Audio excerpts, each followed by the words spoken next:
bayede Nkosi yami sisho kanje ke bayede Nkosi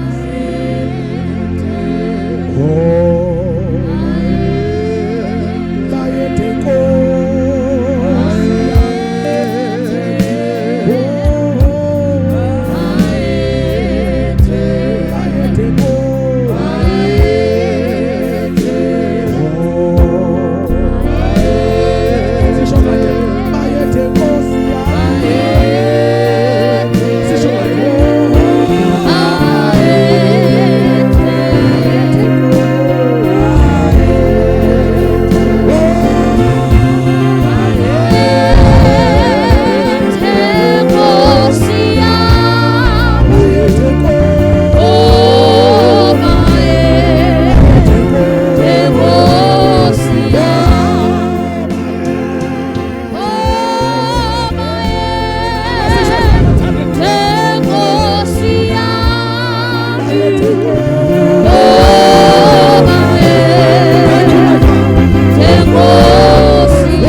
ngiyacela sibashayele izandla enkulu mhlawumbe besibashayele one more time. Hallelujah. Ibandla lonke Holy City leadership yebandla ngiyabingelela inceke zenkosi ekhona phakathi kwethu. Ngibingelele kakhulu omama, obaba, osisi, obhuti, worship team, bafethu abathintela kwi sound. Siyabingelela ushers, everyone. Kwelihle igama lika Jesus. Amen. Ngiyezwa Mpostoli ukuthi ngathi khona bakithi ngapha mawuthi yakhuluma ngiyeza baqedelele ukuthi hayi ungaphazamiseki. Hallelujah. Thank you so much bazalwane sonke ngokuthi sibe khona. Ngithanda ukubonga kakhulu lethuba esithola namhlanje. Ba umpostoli umbuyazi ukuthi nathi sizoba nesingakukhuluma phakathi kwebandla likaNkulunkulu kule ndawo. Amen. Kuyithuba elikhulu kaze kuthathe phansi. Ngempela ithuba leli baningi abantu ukuthi anazi abafisa ukuzoma la kule mvuselelo yala eKenani. Angikhuluma ngabangisho ingcezu zaNkulunkulu ezifisa ukuzokhuluma nje kule ndawo. So ke nathi ukuthi speechiswe lapho ukuthi kuyinto enkulu kakhulu bazalwane baba siyabonga. Thank you so very much. Amen. Ngihamba nomfowethu umfundisi uMabasi egameni lika Jesu. Amen. Thank you so much.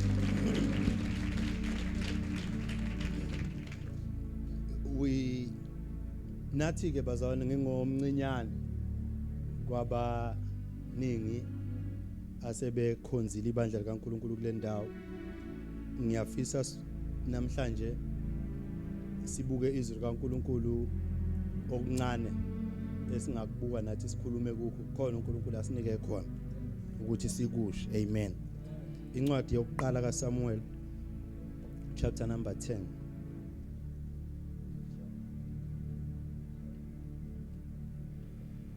Thank you Jesus. Sifunde suka ku verse number 1 sigcine ku verse number 6.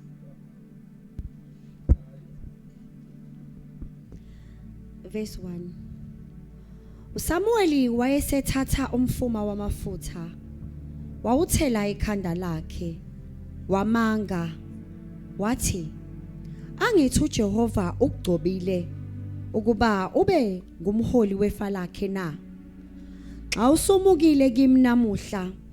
uyakufumana abantu ababili ngasethuneni likaRaheli emkhawulweni wakwaBenjamini eSelisa. Baya ukuthi kuwe izimbongolo owuye kuzifuna zitholiwe. Bheka uyihlo uyekile izimbongolo uyenqena ngani ethi ngiyakwenza njani ngomntanami na. Xa usukile khona uye phambili uyakufika kulo iOki laseThabori uyakuhlangana nawe khona abantu abathathu bekhuphukela kuNkulunkulu eBethel. Omunye ephethe amazinyana amathathu ezimbuzi, omunye ephethe izinkwa ezintathu, omunye ephethe imvaba yewayini. Bayawubingelela bakunike izinkwa ezimbili oyakuzamukela ezandleni zabo. Emva kwalokho uyakufika entabeni kaNkulunkulu lapho likhona ikhanda lamaFilisti. Uyawukuthi nxa usufikile khona emzini uhlangane neviyo labaprofeti behla endaweni ephakemeyo nogubhu nesigubhu negeke nehabhu phambi kwabo beprofeta. Umoya kaJehova uyakwehlela phezu kwakho uyakuprofeta kanye nabo uphenduka omunye umuntu. Siyabonga baba egameni lika Jesu Kristu waseNazaretha. Izwi lakho namhlanje khuluma ngalo phakathi kithi. Siyale ngalo, usiqinise ngalo, usifundise ngalo. Ukhazimulisa uKristu indodana yakho ngezwi lakhe egameni lika Jesu. Amen. Hallelujah. La esifunda khona bazalwane iBhayibheli namhlanje izwi lenkosi sithola umprofeti uSamuel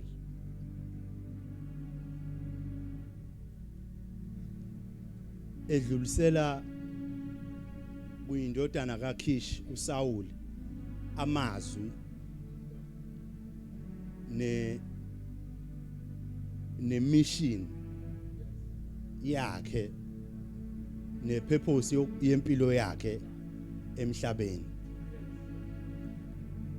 Uma eqeda ukumtshela ukuthi uNkulunkulu ubona ukuthi uhola isabelo noma ifa lakhe, lithi iBhayibheli wathela amafutha ekhanda lakhe, wayese emtshela ngezinto eseyizokwenzeka mayisesuka ke manje lapha ngoba i-assignment yakhe kwangasikho ukuthelwa ngamafutha ukuthelwa ngamafutha kwakuyi empowerment yalento okufanele ayenze usemlandisa ukuthi ke nazi izinto okufanele uyiqaphele mawusuka la ezokwenzeka usiyamtshela number 1 uzobona abantu mawudlula uzobafica bemi ethuneni lika Rachel mawudlula uqhamukela kubona nje bazovele bekutshele ukuthi into yaziyo ukuthi imbongolo zikababa wakho seyitholakele sengimtshelile leyo into ayisemtshele yona wali bazokutshela lokho bekutshele nokuthi ubaba wakho usekhathazeke ngani uthi ke mawufika kulawo bantu ungahlala ungami ungabaphikisi ungabaphenduli uthi ndlula kubona mawuqhubeka udlula uthi uzohamba uqhamukele kuyisihlahla esikhulu seoak mawufika kule sihlahla seoak uzofica khona abanye abathathu nabo bayakhuphuka babheke la uyakhona njobe bawu3 nje bona ke bazokubingelela abafana nalabaya abokuqala labaya bakutshela nje indaba zakho uqhamuka abana ndaba nawo bakubingeleli bakutshela nje ukuthi lapho uthi bazokubingelela mase yasho ukuthi lo munye uzobe phethe amazinyana amathathu omunye uzobe phethe izinkwe entathu omunye uzobe phethe imvaba yewayini mase beqeda ukubingelela uthi bazokunikeza izinkwe ezimbili thatha lezo zinkwe ungayishiyi bese uyaqhubeka ngoba nabo nje obabe lapho baya la uyakhona uma uqhubeka udlula lapho uzoqhamukela manje entabeni kaJehova ke la oyekhona la uthi mawusuqhamukela kuyona leyo ntaba kaJehova ila futhi ke osebeni lawo lapha ya ikhala lempi yezitha zakho ezikhona khona ngamanye amagama ila impi ishisa khona lapho Thiye mawufika lapho ngoba usithathile lesasinko akunankinga uzothi mawudlula kulelo khala lempi uzobeke manje ubona abanye ke labo zobabona besithathu abayi khona sebebuya khona la laba sebene experience yala uyakhona uthi makwabona labo bantu ke same time umoya kaNkuluNkulu uzokwehlela phe kwabo uthi umoya kaNkuluNkulu esehlele phe kwakho lento abazobe beyikhuluma la beyikhuluma nawe uzovela wenze njengana iBhayibheli uSawulu wayazi ukuthi umuntu indodana kaKhish kodwa ngalelo langa abantu bathi mabembona bathi nangu uSawulu usewumprofeti na bathi ubani babuwabo labantu kwathi usewumprofeti eprofeta ngoba sekwenze esehlangane nababuya khona endaweni ephakemene haleluya iBhayibheli ke la bazalwane liveza ukuthi isizwe sikaNkuluNkulu lesu Israel ayikhethela sona kumngani wakhe uAbraham wayese ebalungisela wamnikeza indawo iKenani la eKenani angisho lasemandeni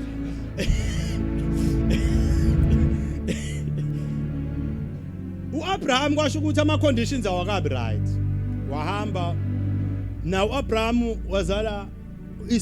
Isaka naye wazala uJakobe wazala abafana bakhe abawu12 ngesimo senhlalo bayithuka sebeseGibhithe eGibhithe bahlushwa emveni kwesikhathi eside bekhona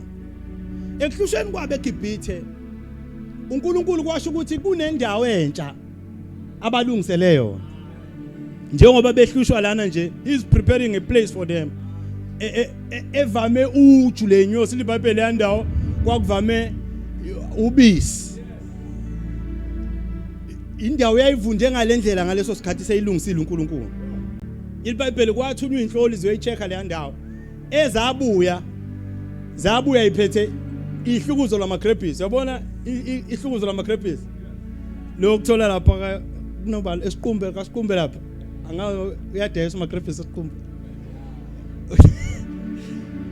Uyabona ama-grapes lawaya asesitsheni. Leli iBhayibheli lelo hlukuze labuya nabantu ababekade beyohlola izwe. Babefaka ugodo phakathi kulo, omunye ebambe ngapha, omunye ebambe ngale. Ngendlela ihlukuze elilodwa lalikhulu ngayo. Umhlabathi wakhona indlela wawusuvunde ngayo. Leli iBhayibheli laba ma sekuzo bengakaphumi kodwa ikhathi seyisondeza ukuthi bephuma. uJakobe kwamele afe mayisefa uJakobe ubiza amadodana akhe uthi lalelani madoda wozani ngintshela okuzonehlela laba abantu baqala babe connected noNkulunkulu ngalendlela yokuthi babekwazi ukuzwa uNkulunkulu kalula. In fact lithi iBhayibheli uNkulunkulu waxoxa noMose njengomuntu exoxa nomngani wakhe. That is how babe exchange I conversation hayi njengabazali namhlanje uthandaze 5 hours uyena ohambisa amazwi awuzwa lutho laba babe exchange ingxoxo noNkulunkulu ma bema phambi kwakhe uJakobe labafana uNkulunkulu wayemtshengisa uJakobe ukuthi lo nakho azoba ikhona akhuluma amazwi uJakobe wena uzoba ukuthi ma efika komunye wamadodana akhe okuthiwa uJuda wathi hey wena intonga yokubusa ayinakusuka endlini yakho usho ayikho inkosi ekhona kaIsrael bazigcila labantu kwasho ukuthi lento yokuthi kuzoba nenkosi kwaIsrael into esemqondweni esemaplanini kaNkulunkulu ngalesizwe sakhe noma kwakungasiyona into eyayizokwenzeka ngaleso sikhathi kodwa la yayisiyokwenzeka khona ngesikhathi uNkulunkulu ayifuna ngaso ayikho into yayiyoyivimba uza kuBenjamin uthi wena uBenjamin unjengempisi ehahayo njenge-ravenous wolf uthi ekseni ubamba impango yakho uyinaphaze intambama uqoqa ama-spoil zonke unolaka abantu abazalwa endlini kaBenjamin kwakwabantu uPaul was one of those people abantu ababengancengo abantu abenolaka iBhayibheli ke lithi kwafika isikhathi uNkulunkulu abakhiphe ngesandla sakhe esinamandla eGibhithe bahamba ephekwabo uNkulunkulu ngefu emini ebusuku ebephekwabo ngomlilo ebagaje indlela yonke abahamba ngayo liBhayibheli behamba balamba uNkulunkulu wabanikeza iprovision badla wabanikeza amanzi amaraba ayifica ibaba baphuza wawenza amanzi abamtoti baphuza balamba wabanikeza ukudla wasezulu imani into isinkwa seyingelosi badla babona iprovision kaNkulunkulu bathi bahamba bahlangana nesizwe sama-Amaleki bamangazwa ukuthi laba abantu esihlangana nabo ke kunomuntu phakathi kwabo okuthiwa inkosi ophuma phambili ahambe yona on their behalf babuka uNkulunkulu wathi hayi Mose phamisa izandla uMose waphamisa izandla ngesikhathi ekhathala uMose bedliwa mayephakamisa izandla iBhayibheli bayinqoba leyo uCaleb noJoshua belwa balwa izimpi bahamba behlangana nezizwe ke la endleleni izizwe bahlangana nazo zonke into efika bamangaze bona abanayo umuntu okuthiwa inkosi ebonakala ngamehlo kodwa lithi iBhayibheli laba beyakhona uNkulunkulu wathumela imivi eyinesihluku zahamba zayobalungisela indawo zatinyela abantu ababehlezi kuleyo ndawo baphuma babaleka bashiya indawo ivacant bona balindele ukubona inkosi abazoyibona ngamehlo njengabo bonke abantu kanti inkosi yabe ihamba phambi kwabo ngoba indlela zakhe ayifani nendlela zethu lithi iBhayibheli njengenhlukano yempumalanga nentshonalanga kanjalo indlela kaNkulunkulu ihlukene nendlela zethu nemicabango yakhe iphakeme okuneyethu njengokuphakama ngosibhakabhaka nomhlabathi kanjalo imicabango yakhe iphakeme laba babefuna inkosi abayibonayo babona ezinye izizwe enamakhosi aphuma phambili makulini bahamba bafica amakhosi amakhulu osihoni uNkulunkulu obanqobela phambi kwabo bafika kuleli lizwe bahlala uNkulunkulu lithi iBhayibheli wabavusela phakathi kwabo umuntu okwakuthiwa umahluleli bengasiyona inkosi kodwa bekuwumuntu owahlulela isizwe ngokwentando kaNkulunkulu cishe efana nomprofeti elethi izahlulelo zikaNkulunkulu ukuthi makunje kwenziwa njani umahluleli ke njengoba bengafani nenkosi ubengenawo ama privileges enkosi colleges matric bebangaka lana ama benefits kodwa ebengenazo izinto ezitholwa amakhosi ulomuntu omahluleli awubenga futhi ubenga focusile kuzo ngoba yena bewumuntu wakomoya kuphela. Leli Bible wathi mayivusa umahluleli mangabe kufika isikhathi sokuthi efa kwangathathwa endlini yakhe kuthathwa umuntu umahluleli kwakuphela nje kanjalo aphinde avusa uNkulunkulu umahluleli kwenye indlu ahambe la makufika isikhathi sokuthi efa emhlabeni kuphele futhi kwangadluleli njengobukhosi. Leli Bible ke bahamba kwafika umahluleli wokugcina wabakhona kaIsrayeli kwakuuSamuel. uSamuel lo waba umahluleli wa-occupy ama-office amathathu. Wathi umpriest omkhulu waphinde waba umahluleli waphinde waba umprofeti waphatha manje ama-office amathathu kwa-Israyeli. Leli Bible wahlulela isizwe sikaNkulunkulu ngokweqinisa emidimiyaka kwahamba leli Bible la esemdala khona ekhathele engakafi wathatha amadodana akhe wathi ake ningene la nenze wenza into engadluliselwa wazama yena ukumaintaina ukuthi kube khona ukuthula ezweni. Amadodana akhe leli Bible ayingafana enza okuphambene kunaye mayenza okuphambene kunaye athatha ibribe athatha amantshontsho angahlulela isizwe sikaNkulunkulu ngokwentando kaNkulunkulu bacomplain abantu sebefikile eKhenani manje iproblem ukuthi labantu abangama leaders aba abenzi kahle bacomplain bathi hayi ngeke Samuel siyacela ukuthi usigcobele inkosi manje sifuna nathi ukuba nenkosi ngoba amadodana akhe awenzi njengawe amadodana akhe ayaphambana nalokho wena wenze ngakho babecela into okufanele ukuthi bayicele ngoba kuyingozi ukuhamba inkosi ingekho kuyingozi ukuba umuntu ophila ungenamthetho obusa phezulu kwakho. Ngisho ngase eKhenani kodwa eKhenani lapho ngaphandle kwenkosi mawufunda incwadi yama-Judges ilokhu iveza ukuthi ngalezo insuku yayingekho inkosi kaIsrayeli ngoba yayingekho abantu babenza njengalokhu bethanda. Yilona lo wayenza mayezwa ukuthi akaphuma bhekele aphuma bhekele mayezwa ukuthi angabuyi namhlanje ahamba angabuyi mayezwa ukuthi akadaka utshwala daka ngoba ayikho inkosi eyayibusa phezulu kwakhe. Leli Bible bacela inkosi lisini bazalwane ucela kuNkulunkulu kuyisabelo sethu. uJesu ke wathi bafundi bakhe yasibuze kube manje ngicela lutho kufanele ucele kodwa ukhiye usekuthenini ucela ngentando kabani imotive yokucela kwakho. Umbuso kaNkulunkulu noNkulunkulu uzobenefita yini kule. Kunabantu ababhizi bayacela bacelela ukuthi bafuna ukukhombisa abanye abantu ethi inkosi mawungangiphi imonto ngomtshengisa kahle ukuthi ngubani ungishiya kanje engibona nginetha imvula ngiphi imonto nkosi ukuze ngimkhombise. Ucela ngokwentando yakho ngeke uyithole leyo nto but uma sicela siyazi ukuthi masicela ngokwentando yakhe uyosenzela noma yini.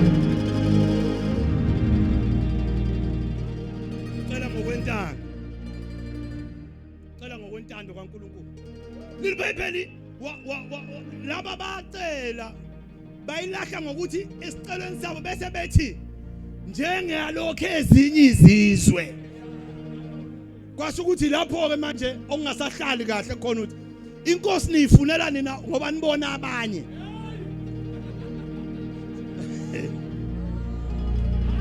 Inkosi yayiveli khona emaplanini kaNkulunkulu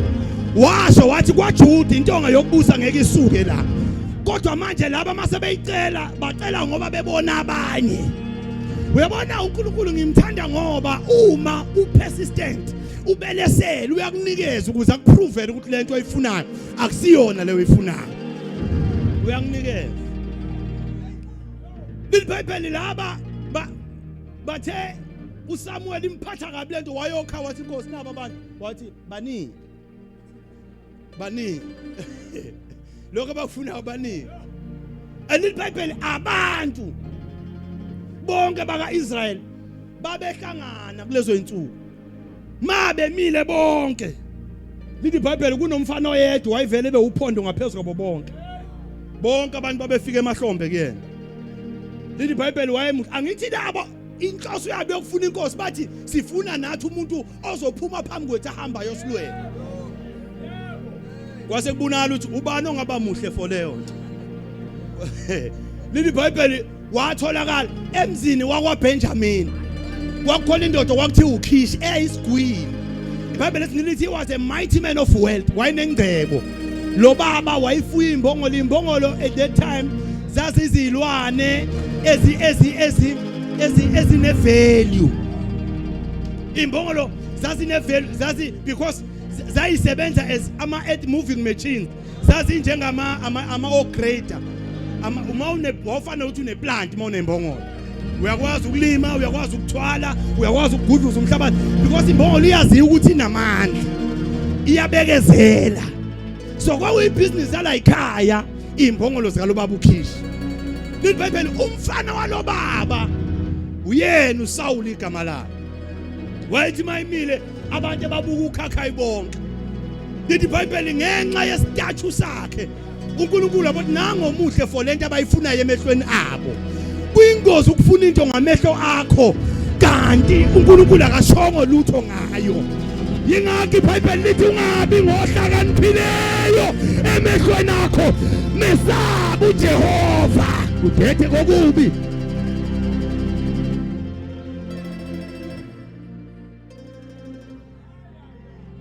abantu bayihlanganisela bona impilo nabantu bayihlanganisela bona impilo lokhu umuntu uyabona ngibona ngathi umuntu yakhe right na unwa kamnandi ngibona ukuthi umuntu right ngicabanga uma ngishada uyena kuzoba right ngolifsi nje oyala esiqombo sibona ukuthi lithi iBhayibheli uSaul uNkulunkulu wambheka wayesebotha okay ngizobanika lo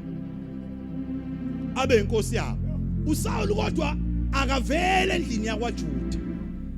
uvela endlini yakwaBenjamin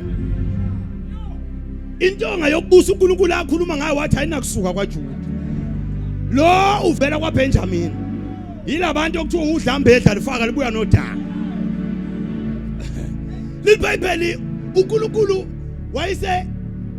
manje sengiyazi ukuthi uNkulunkulu wadukisa lezi imbongolo ngoba intshontshwanga lezi imbongolo zanyamalala umkhuba wakhe uNkulunkulu ukufihla into ikhona la mayithanda ukuthi ungayiboni ikhona la uyakwazi uNkulunkulu bazana ukuthi afihle wafihla uEliya emfudlaneni iKherit waqingwa kwaze kwawela imngcele yobhekwa abangamthole khona la uyakwazi ukufihla iBhayibheli la lezi imbongolo zalo baba zaduka engenze lutho lo baba engaxabananga noNkulunkulu kungekho problem ekhona kwaphela ukuthula la ekhaya kwaduka imbongolo zalo baba mabevuka imbongolo eshonephi imbongolo eshone bayicingwa itholakala la eduzane kwathiwa lo baba wathi mfana ngoba ukuthula kusekho manje hamba thatha inceku mfana mhambe niyocinga imbongolo hambani nicinge lonke izwe lingayidinga imbongolo liBhayibheli wahamba lo mfana ehamba nenceku bayola into ngoba mawusulahlekelwe kuthiwa nembuzi uyicinga emthini kunabantu namhlanje la abalanje bazofuna balahlekelwe kunezinto ezalahleka ngenxa yokona nangenxa yokungalalela imithetho kaNkulunkulu empilweni yabo kwalahleka izinto abanye zilahleke hayi ngoba kulahleke ngoba uNkulunkulu efuna bona iBhayibheli bawela intaba zaka-Ephraim bawela bafika ngaphesheya lutho imbongolo bahamba bawela koShalisha bawela koShalim bagcina imbongolo lutho imbongolo iBhayibheli baze bafika eZupha after 3 days nesinto besiphethe sesikhuntile iBhayibheli babefika eZupha wathi uSawule lendoda asijike manje sesihambe kakhulu nobaba usewuze khathazeke ngathi manje ethi imbongolo ayi labo seyilahleke nabafana balahlekile le ndoda le yathi yobosa sikuphi manje wathi kuphi la wathi lani le ndawo kuthiwa isezuphi la kuthiwa kunomuntu owumprofeti la kaNkulunkulu lo muntu lo kuthiwa ukutshela yonke into ofuna ukuyazi asahambe siyoza ukuthi siphathele mhlawumbe engasitshela la imbongo leyikhona khona leli Bible wathona manje ngoba phela asiphethele utho siyofika kanjani ngoba kwakuthiwa ngaleso sikhathi awuyi kumprofeti ungaphathanga isipho leli Bible wathi lo nayi khuleke bakhona amasenta amancane khona kimi asambe ngizomnika mina umprofeti Bible wathi asambeni mabezongena la leli Bible bahlangana namantombazana ayokhama bathi sanibona nibosisi sicela ukubuza umprofeti ukuphi la bathi uyathi bezingane phuthumani manje nangi nje la ngizohlangana naye uyakhuphuka uya endaweni ephakeme manje ngahamba manje nizomfica kodwa manje nizodilika nizongamtholi ngoba ukuthiwa anayibizile lapha ya uhlaba idili kufanele yobusisa idili bese kuyadliwa ngakho ke phuthumani lithi iBhayibheli ngempela basuka laba baphuthuma bebhenga khona la okuthi umprofeti ungakhona khona lithi iBhayibheli mabeza ngaleyo ndlela kwasho ukuthi nangu uSamuel umprofeti uzohlangana naye immediately uSamuel ebabona lithi iBhayibheli uNkulunkulu wayekade ekhulumile kuSamuel ngayizolo wathi kumthumela umuntu kuwe namhlanje ozofika lo muntu uzongigcobela yena abe inkosi yesizwe sakwaIsrayeli uthi uNkulunkulu uthumela umuntu kodwa lo muntu lo uza yena ulahlekelwe uhamba uyafuna webazalwane kunabantu abalahlekelwe kanti abazi ukuthi bakuyi-appointment noNkulunkulu wena ukuyi-appointment ukuba khona kwakho la akusiyona imistake akusiyona imistake ukuba khona kwakho la buka lo uhamba uyafuna ukhathazekile ngale kuthiwa khona umuntu othunyiwe lapha usewela intaba kunabantu asebewela intaba baze bahola nemngcele beyofuna usizo kunabantu asebehambe kuzo zonke izindlu ongena uhamba kuzo nongena ugada ngamadolo kuzo behambe beyofuna usizo kanti abazi ukuthi lento elahlekile ayilahlekile ngoba naku kufanele ilahleke kodwa ufuna bona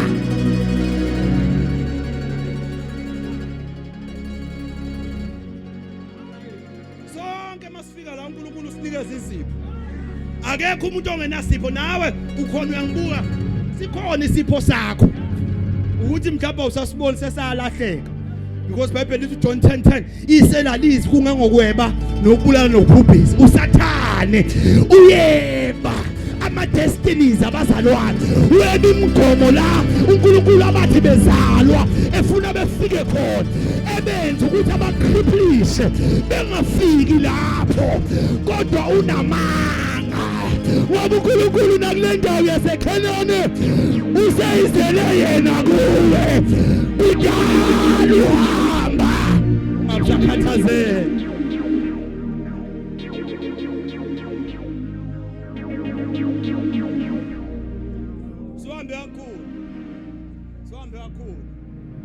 ayikho into ongayithenga ngabathe yithenga wenze konke usuze wafed up uvamile uNkulunkulu ukuqhamuka la usuthi khona mangifa ngifa siyambonga ukuthi naseKhanani uNkulunkulu seze ku ichibi seliphumile ichibini leza kuwe iBhayibheli uNkulunkulu uthe uSamuel ebabona oSawuli nenceku yakhe wahleba endlebeni kaSamuel wathi nangu lo muntu engithenga ngimthume kuwena angazi yini ekulahlekele yini oyifunayo angazi yini ekulahlekele noyifunayo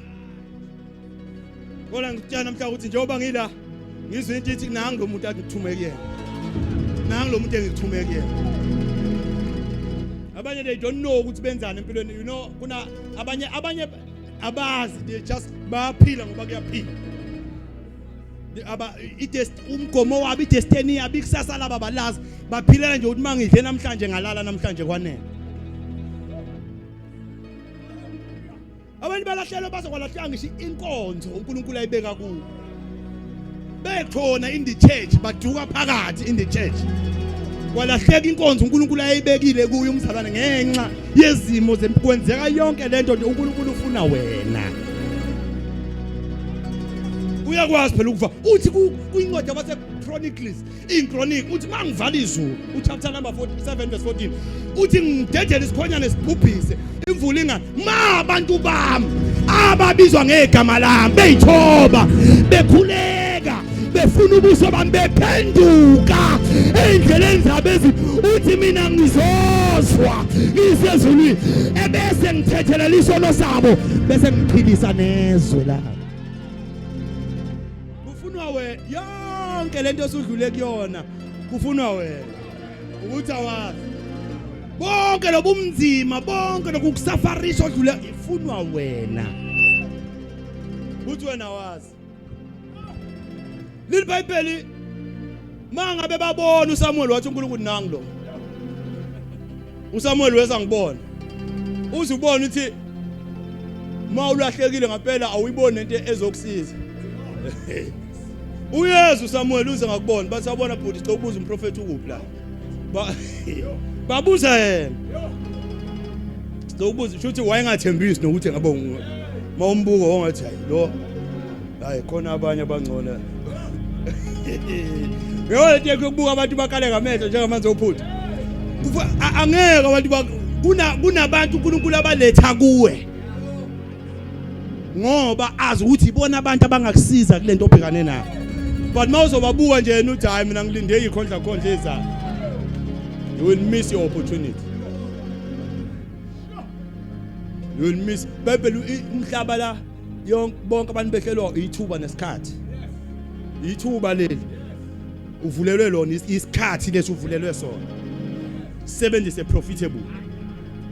iBhayibheli bathi lo hayi lalela hayi mina umprofeti awena lalela yenza nje hamba phambi kwami manje siyakhuphuka nawe siyendlini le kunedile elilungisiwe lesiyodla uzolala kusasa uzovuka bese ngiyakudedela uhamba ngizokutshela yonke into esehlizweni yakho ungabusaka engakachazi lutho usamonga uthoyibo nangi lo ba wayokutshela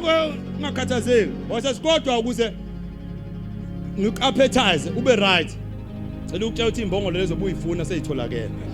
njenga manje sekukhathazeke ngawe ekhakini uthi ubuya nini waqala manje wahlahlamela wabazalo ngoba lo muntu usamtshele manje ukuthi lethe iproblem eze ngayo seyiresolved wena mhlawumbe uzela ngoba usafuna lokho nalokho ngizokutshela namhlanje ngimphambili kule ndawo ukuthi lento obuyifuna seyitholakele le problem obuze ngawo uNkulunkulu ngoba ungene ngalo wamiyango seyilungisiwe into esekhathazekwe ngayo manje wena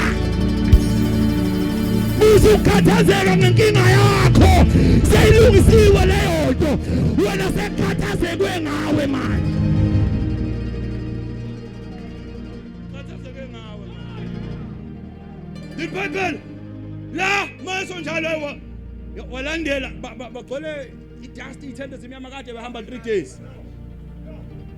makuvula umnyango la bangena khona isendaweni ephezulu upper room makuvulwa kunetafula kunecukthwana limited people aba invited mabethi baya check up nehlala ezimbili eziempty lapha kodwa ambohlala lapha manje webuka le ndawo ayohlaliswa kuyona iseduze nendawo kaMprofeti webaza ukuthi awazi wena ukuthi ulungiselweni ukuthi awuyazi into ilungiselwe kunento ilungiselwe engcono okunale wena oyibonayo ingakho kuthiwa woza unjalo ungaze ugeze nezithende ezimnyama woza nazo kunendwangu etafuleni ezofihla izithende zakho wena woza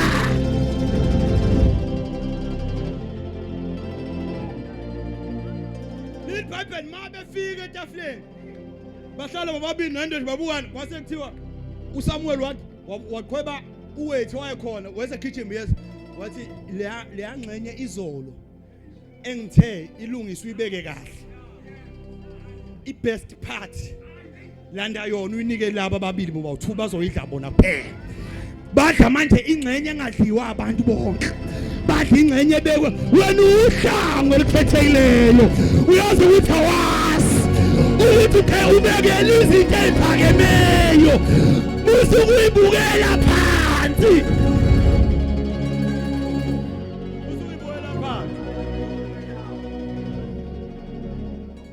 lokhu uNkulunkulu akuhlelele khona lithi iBhayibheli lokhu indlebe engakuzwanga nese lingakubonanga okungahlalanga ngisho enhlizweni yomuntu ikhona uNkulunkulu akulungisela wena ukulungisele wena hotel makhothi ukulungiselwe wena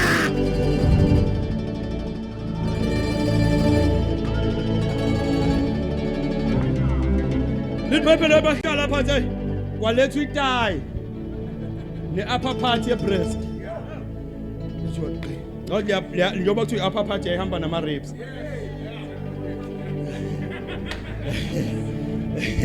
khona bangazi ama-ribs iyimbambo lezi eyishaya ngocelemba makuhlatshwe ekhayeni lithi iBhayibheli badla la besamangele laba babili kwenzakalani la yebo njengoba nawe usamangele nje babe njengawe na kuthi namhlanje kwenzakalani babe njengoba bama kwenzakalani badla nale ndoda babukana nale ndoda ayikhuluma kakhulu nayo isiyayisola nokuthi ithi angenwe la maqedwe ukudliwa la lithi iBhayibheli umprofeti wayesethi kulungile ke Samuel wozani sambeni bahamba bayogibela phezulu kwendlu ngoba lapha kuyashisa izindlu zakhona ziyisiflat kuflat ngaphezulu makushisa kulalwa khona ebusuku lithi iBhayibheli bahlala khona ubusuku bonke uSamuel noSawuli uSamuel ekhuluma kuSawuli uSawuli ethatha lezi zinto ayisho uSamuel wazumeka ngoba kunezinto ezinesisindo ezithi mayikhulunywa phezulu kwempilo yakhe abanye bayahluleka ukuma kuxega amadolo kuphela amandla ngoba bezwa inhliziyo kaNkulunkulu iwe laphezu kwempilo zabo uthe mayikhuluma lithi iBhayibheli wazumeka walala ekuseni wezwa ngoSamuel uSawuli Sawuli vuka ithumela endleleni yakho baphama ulele phezu kweni sekusini wathi asambeni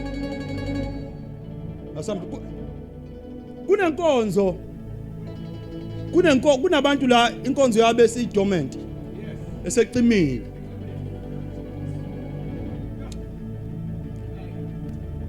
inhlansi yokuzo reignite leyo inhlansi yaleyo nkonzo kunombono wake wayibona othi namhlanje mawuthi uyayibuka ukuthi hayi ayisekho le ngicela ukutshela ukuthi namhlanje kuzovuselelwa irevival iza nerestoration irevival iza neregeneration kuzohlunyiswa kabusha irevival iza neconviction uzohlulelwa ngokwezwi likaNkulunkulu ngesono lendawo le yasela eKenani ayisophinde yafana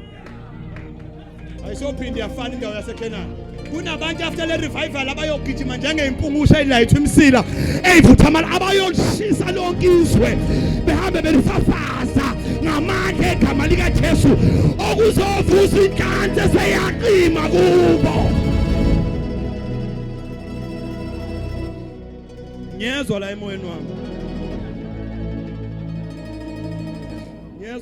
njengoba sikhuluma liBhayibheli wayesethi hayi ndoda sesiyahamba kasamba nenceku yavuka khona eduzane ngoba ihamba naye kwahanjwana bahamba wathi hayi ngizokuphelezela ngiyokubeka emngceleni iBhayibheli bayahamba bathi mabefika emngceleni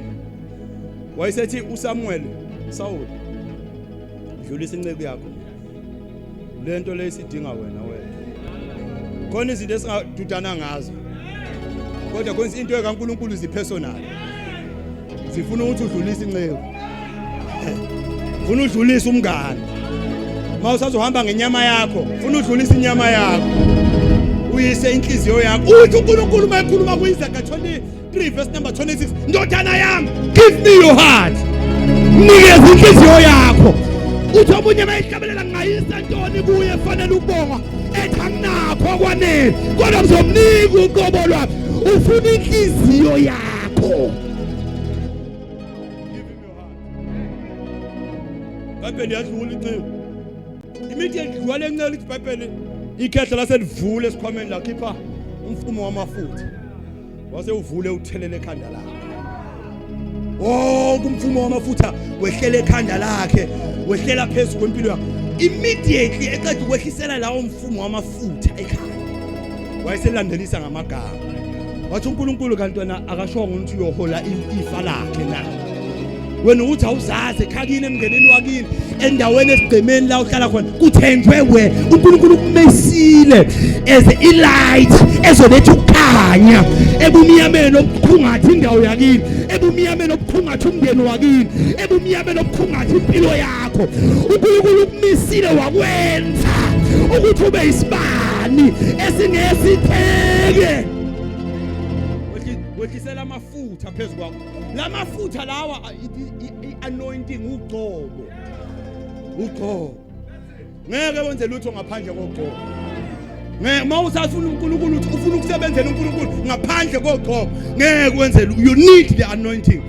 ugcobo luyisidingo ngaphandle kogcobo awukwazi ukwenza intando kaNkulunkulu uyadinga ugcobo lehlele phezulu kwempilo yakho ngizwe namhlanje ukuthi kunabantu la entendeni ugcobo likaNkulunkulu already lihlezi phezulu kwempilo zabo abanye luzothelwa kabusha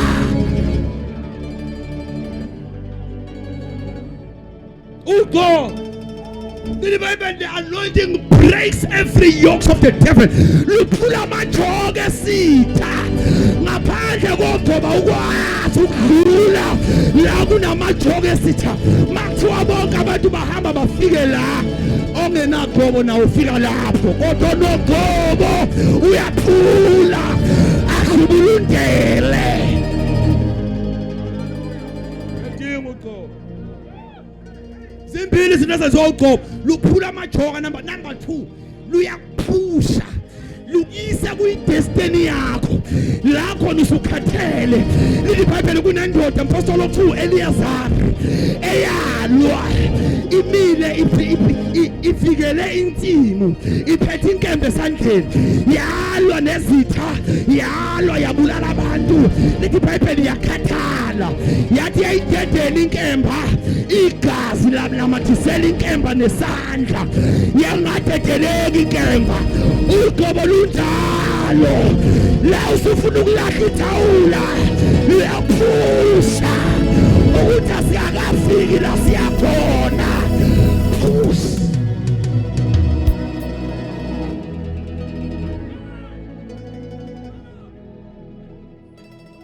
ugcobo lumnika ipush la usuthi sengikhathele ngiyahlala kanti lithani iBhayibheli lithi abalinda kuJehova lithi labo bayathola amandla amasha lithi bayondiza njengeinkosi ibhekela ngeke ilevel yomndiza ifika la iphela khona bese lithi bayohamba bayogijima bengakhathali bese lithi mabeqeda ukugijima bayohamba bengaphela amandla ugcobo lokhu lukuphusha njalo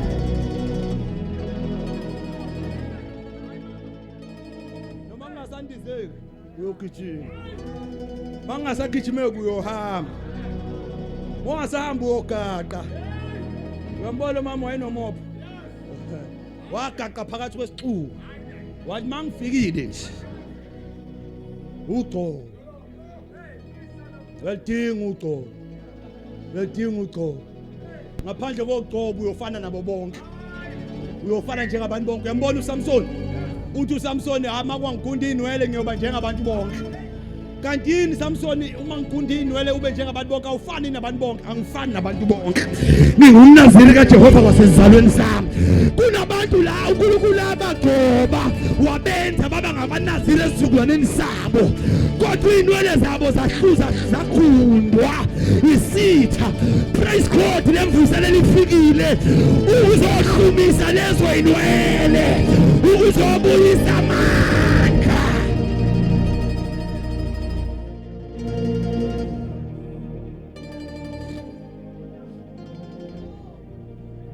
ngabe uba umlando usaphila kuthiwa hey lo muntu waye powerful usaphila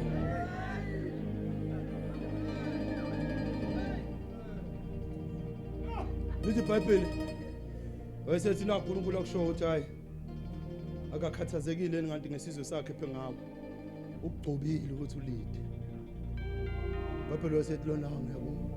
wathi kodwa manje mina ngoba indle yakithi incane nje kwaBenjamin futhi nakhona siyindle encane sisendlini yokugcina engathi shu wathi ungakhathazeki ngalokho ngabusayibukela phakathi komuntu wesifazane umuntu wesilisa vela kandlwana mina ngiyahlupheka haya kusishule onto leyo phela kasekho umGreek akekho nomJuda akekho wesifazane akekho wesilisa iBhayibheli le ndoda wayesethi listen ke sengiyathandaza nanto ofanele uyiqapheleke manje mawusuka la endleleni yakhe uzohlangana nabantu abamethuneni likaRashel la abantu abamethuneni likaRashel mawuqhamuke abeze ukubingelela mawuqhamuka nje kubona bazove bekutshela indaba zakho bekutshela ukuthi bazokutshela futhi into esengikutshelile yona bokutshela ukuthi imbongo lobuyifuna seyitholakele usuyakwazi lokho ungayinaki leyo kunabantu abanjalo laba bantu baqhamuka njalo la impilo yekholwa kungazi ukuthi kukhona ama challenges akhona lokhu ukuthi bami ngasemathuneni nje fanele ubone ukuthi la abantu umoya wabo umoya wamathuna bona nje ngokuthi bamiphi bamelene emathuneni ngoba phela kuyadlulwa labona bamile umoya wabo vele umoya wamathuna bafuna ukuvusa abantu abakutshela ngabantu bakini abathile kanjani phuma uthi hey ungabalaleli labo bantu ungami nabo ungabaphikisi ngisho ukubaphikisa dlula ungaweba sangisho ungangena etaxini ethi hayi wena kwenzakalani dlula lapho ungami lapho ukubani yena ngoba bengasemathuneni nje baso bakubizele emathuneni sobonane khona manje liBhayibheli uthi ungami labantu bayingozi listen bazalwane ngicela ukunixwayisa bazalwane yabo lemvuselo njengoba ibila maniphuma la mawugoqoloseli njengoba desha umpostoli sihamba kunabantu abayoqhamuka bame emathuneni boJesu ngeke ikusebenzele lento ikhonto engakusiza ungabaphikisi ungami nabo iBhayibheli lithi ubusho usiya umuntu ongahambi ngezeluleko zababa ongemi endleleni yezona ongahlala enkundleni yabakolodayo kodwa ukuthokoza kwakho kusemthethweni kaNkulunkulu lo muntu uyofana nesihlahla esitshalwe ngasemfuleni yamanzi oyimpande zawo zihlezi zisemanzini amaqabunga alihlaza othela njalo isithelo sawo ngesikhathi sawo mangakabi sona isikhathi sokuthela uzujaha ukuthela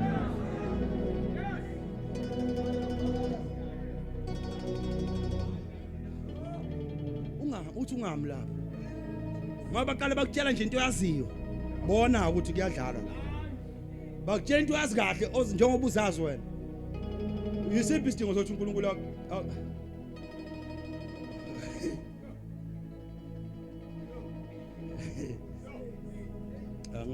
angiphume la uyakhiywa umpostoli uthi ngena hayi uzongena baba wena liBhayibheli mawudlula kulabo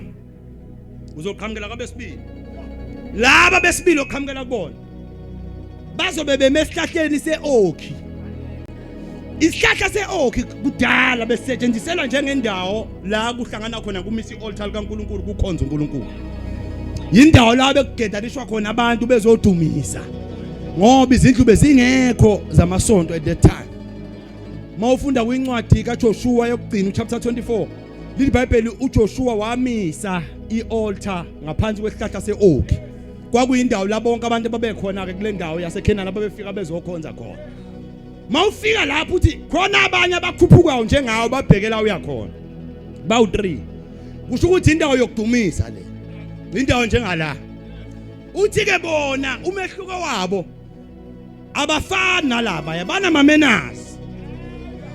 ngiyoqala nje bazokubingelela uqhamuka ukhona umuntu ongathi angabingelelwanga engenela lapha eminyango phela kumele sixoshe ama-asha mabutha kanjani kunama-asha lapha akuhlangabeza uqhamuka ethi uyaphila sicela uze ngapha sizokuhlala uba clean bona ngisho ukuthi uyababheka labantu noma begqoka impahla endala kodwa zi-clean zi-ayiniwe ba-right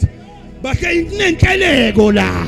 bakuhlalisa endaweni yakho la ufanele uhlale khona abanjengalabo abanuka izikhumba beqhamuka laba bahlanzekile laba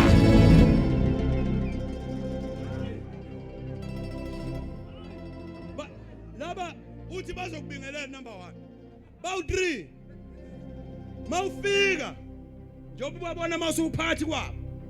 Omunye uzombona uzokhipha amazinyana amathathu. Lo khipha amazinyana amathathu. Izinyane kwiTestament edala belisetshenziswa njengomnikelo oyisihlengo sesono. Bekuthi uma ngabe umuntu onile bese thatha izinyane elingenasici noma yimvu imvana athathe khona aye nakho ethempelini ekuyise khona esikhaleni sakhe ukuthi esikhaleni sami ngoba mina ngonile kufanele ngijeziswe ngicela isijeziso sami sibalele kule mvana noma kuleli zinyane bese umpriest ethatha izinyane elinikela libe umnikelo wesono on his behalf bese isono salomuntu sisuswa kuye noma simbozwa kuye sesimbozwa igazi laleli yazinyane lo ophethe amazinyana amathathu kushuthi uphethe isihlengo sesono uphethe isihlengo into ezokwazi ukumboza iphambeko zabantu mawufunda leli iBhayibheli ubaba walithanda izwe kangaka waze wanikela ngendodana yakhe ezeliyodwa ukuthi beyilona lowo okholwa yiyo angabhubhi shuthi lo phethe izinyane uyambona ukuthi ubani ubaba lo uNkulunkulu ubaba lo uphethe izinyane uphethe isihlengo sesono ngempela phela wamkhipha wamenza owayengasazange isono ukuthi abe yisono ukuze thina sibe ukulunga kwakhe sikuye kwenziwe izinyane laba yisono esikhaleni sethu sasonile thina umlando wethu namhlanje uyakufakaza lokho ukuthi laba abantu abadeserve kodwa kukhona isihlengo esimodla amaHebheru uKristu wangena kwabakanye wanikelwa kwabakanye ukuze abe isihlengo sabo bonke yila ufika utshele khona ukuthi kukhona isihlengo kade bekutshela imsho ukuthi sikhona isihlengo sesono yilo ububona umuntu ophethe izinyane ngiyakutshela namhlanje mhlawumbe awazi ububona lo uphathele wena lelo zinyane uthi mawuthi uyabhudlulisa amehlo uzobona wesibili